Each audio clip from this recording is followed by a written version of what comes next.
6, 7, 8, 10, 11, 12, 13. Kunti lang pero productive lahat na tillers.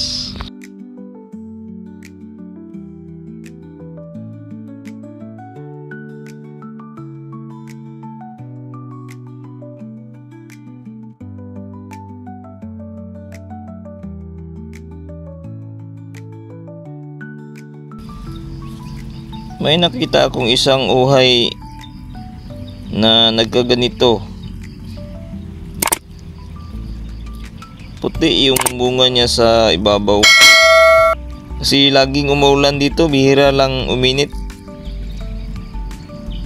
Kaya siguro nagkaganito ang bunga ng palay. Pero ito lang naman ang nakita ko na may ganitong kulay. Ang iba hindi naman, maganda naman ang uhay. Ito ang punlaan ko ng Lab 77 ko, pero parang hindi punlaan kasi sabay lang sila ng hindi napunlaan. Ito sa gilid mataba.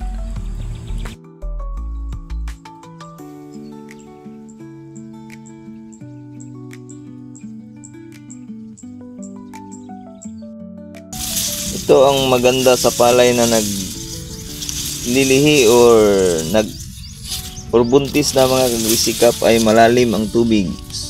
Sukatin natin ang tubig kung ano kalalim para malaman natin kung anong magandang o ano karaming tubig ang dapat kapag naglilihi na ang palay. 4 to 5 inches ang tubig ng aking palayan mga kaagrisikap para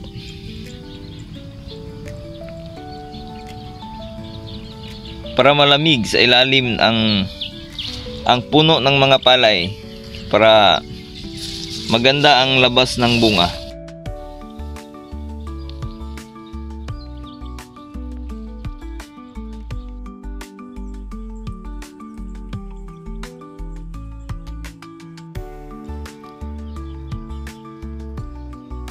dito ang maraming suhi, mga kagrisikap. Kung ilang suhi o tailors ito, subukan nating bilangin.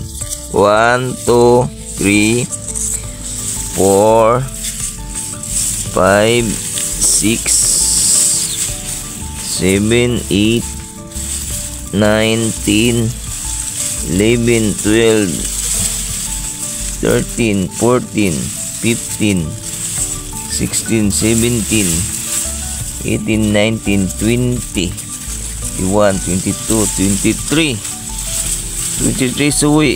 Pero may habol pang isa, 24.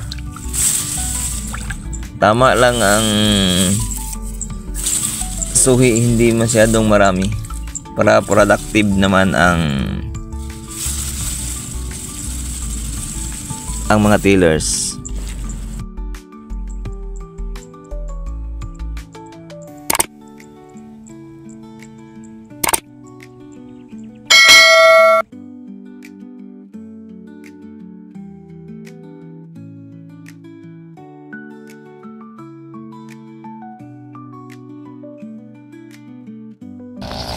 May mga tailors ay bunga na lumabas dito, mga kagrisikap. Mahaba, mataas ang labas ng uhay. Ating sukatin kung ano kahaba. Ang haba ng uhay ng Love 777, lagpas isang dangkal ang haba. Magandang uhay.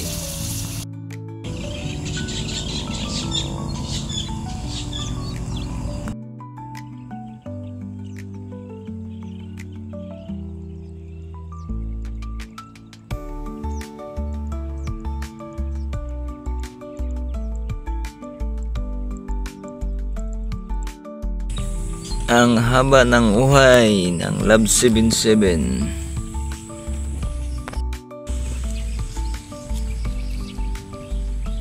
Parami na ang naglalabas na bunga.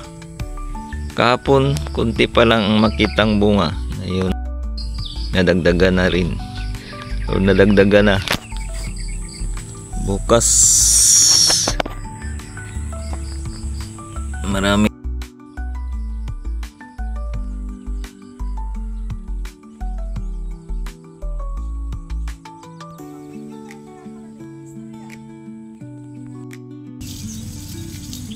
Mga kagrisikap, please comment po ano ang dahilan bakit ganito ang paglabas ng bunga. Parang hindi bumuka dito sa babaw, nakadikit pa rin tulad nitong isa.